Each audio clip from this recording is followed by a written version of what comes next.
жыл сайын Кыргызстанга келген туристтердин саны, эс алуучулардын саны күндөп санап көбөйүп жаткан чагы бүгүн биз Алай районунан 35-40 километр алыстыкта тоонун башында жайгашкан Раян Сарой эс алуу жайында турабыз. Бул жерде дагы күндөн күнгө эс алуучулардын саны көп. Эмнеге дегенде бул жерде бардык шарттар бар. Келген конокторду жакшы маанайда тосуп алып, жакшы маанайда узатат. Анын үстүнө бул жерде таза аба, ошону менен бирге эле кымыз, бенин сүтү, сиз ойлогондордун баарын ушул жерден тапса болот. Бүгүн биз мына ушул Раян Сарой эс алуу жайы боюнча кененирээк сиздерге маалымат бермекчибиз.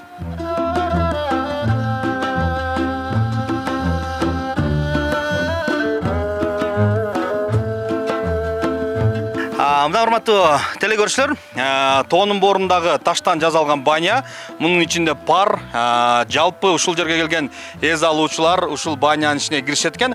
Ал эми баняга киргенден кийин бул жерде атайын жуунуучу жайлар бар экен. Ошолордун баардыгы жуунуп, ушул жерде бир өзүнчө эс алууга рахат тартуулашат экен. Андыктан биз азыр ошол жуунган жерин дагы сиздерге көрсөтсөк, жүрүңүздөр.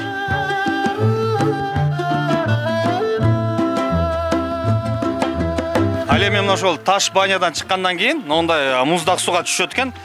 Бул муздак сууну сөз менен айтып жеткирүү кыйын. Өзүңүздөр билесиздер, тоонун боорунан таза булактын суусу келип ушул жерге чогулат дагы. Банядан чыккандан кийин ушул жерге келип бир сыйра чайканышат экен. Ал эми мына ушулар боюнча, мына ушул баняны күндө иштетип жүргөн мен жанымдагы Ибрагим менен сүйлөшөйүн деп турам. Ассаламу алейкум, Ибрагим. Мына ушул Ибрагим деген жигит ушул жерде баня иштетет экен. Жалпы мына ушул жерге канча адам келет? Баняга түшкөндөрдүн саны көппү же азыракпы? Баняга түшкөндөрдүн саны көп. Бул жерге 15 адамга чейин батат бул таш монжонун ичине. 4 саатка болот. 2 сеанс болот күнүнө. Биринчи сеанс 12ден 4кө чейин, экинчи сеанс 5ден 9га чейин болот. Өзүбүз паршиктерибиз бар, паритет беребиз. Баняга келгенде ресторан, туалет, душ, полный комплекс берилет. Шорта, халат, чачык, полный полотенце. Бардыгы бар. Бары бар. Мына борбордо жок банялар, мына ушундай канчалаган бийик жерде атайын мына ушул Ибрагим иштетет экен. Анан бул баняга түшкөндүн пайдасы барбы же жокпу? Суу, булактын суусу экен, таза суу экен. Бул баняга түшкөн пайдасы өтө көп. Буга киргенде ар кандай жалпыз, кийгот, арча, ошондой дары чөптөр менен дарылайбыз. Бул жакка киргенде бронхит, ошондой ооруларга өтө жакшы, майда клеткалар ачылып, кан айлануусу жакшы болуп, бир сыйра жаңы төрөлгөн убагында болуп калат. Мына ушул жерге эми бул Алайдан канча километр, 20 километр, 30 километр алыс экен. Анан бул жерге угуп калдык, кышы жайы келет, эс алуучуларчы. Алар кантип келет, кышында кандай иштейт бул баня, жайы кыш иштей береби? Бул баня жайы кыш иштей берет. Кышындасы бул жолдон баары эле коркушат. Жолду күндө сүрүп тазалап, бүт шарттар түзүп беребиз. Кышындасы коркпой келгенге болот, любой машина келе берет. Ошондуктан бизди көрүп жаткан жалпы көрүүчүлөр мына ушундай таза абанын койнунда, мына ушундай баняда эс алгыла. Ал эми сиздер ушул Раян эс алуу жайына келсеңиздер, мына ушул Ибрагим тосуп алып, өзү банясына салып силерди баягы өзү айткандай дары чөптөр менен дарылап, арча менен дарылап дегендей бардык мына ушул баняда кызматтардын баарын ушул Ибрагим кылат экен. Анда ийгилик сен ишиңе. Ар дайым кардарларың көп боло берсин,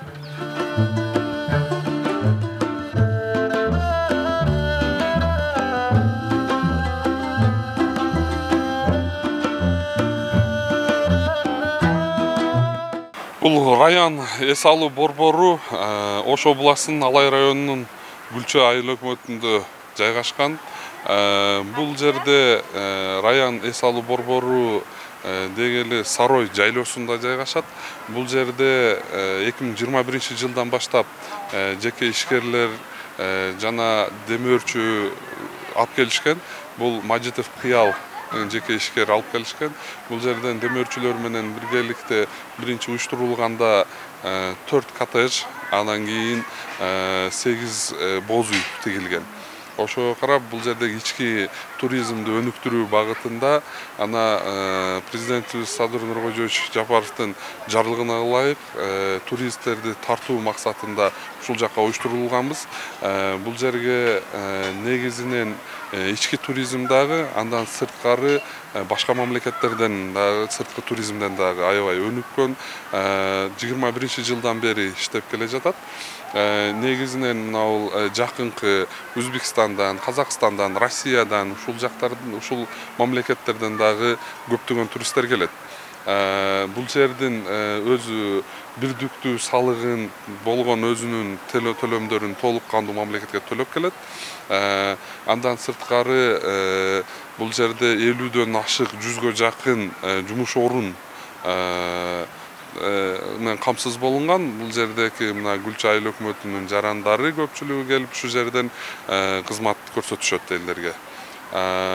Негизинен бул жайлоону өзүңүздөр көрүп тургандай эң кооз айыл өкмөтүбүздүн кооз жеринде жайгашкан.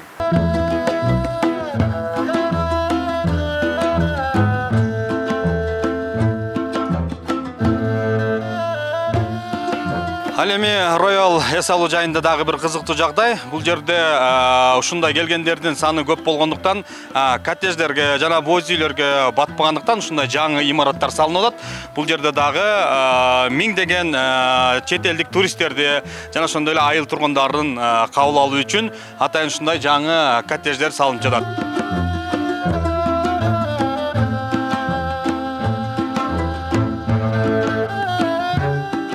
Жерге келгендер алдын ала брондоп анан келишет. Бир ай мурун брондоп да коюп атышат. Антпесек орун калбай калып атат. Ошол орун калбай калып тарынып кеткендер да болуп атат. Эми айлабыз жок. Анан ошон үчүн биз момунтип коттедждерди куруп, коттедждерди санын көбөйтүрүп атабыз. Боз үйлөрдү буюрса дагы көбөйтүрөбүз.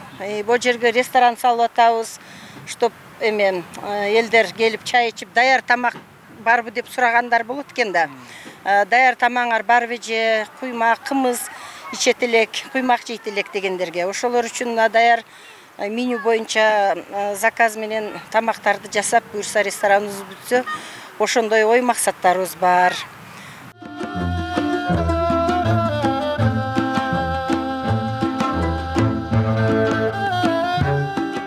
Абдан сонун жер экен, аябай. Мен ушу эс алуу борборун уюштуруп, ушуларды неме кылып аткан ушу жетекчилерине бир ыраазылыгымды билгизип, ушу рахмат айтмакмын да.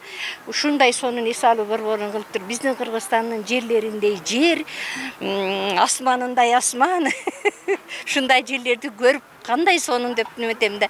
Ушу баарын чакырам, ушундайларды уюштуруп, ушуларды кылган балдарга рахмат, ошолордун өмүрлөрү узун болсун дайыма, ушундай жерлерди көп ачып, Кыргызстандын даңазасын көтөрүп, Кыргызстанды байытып, ушу Кыргызстандын даңкын чыгарып, көркөмүн ушинтип көрктөндүрө берсин да ушуларга.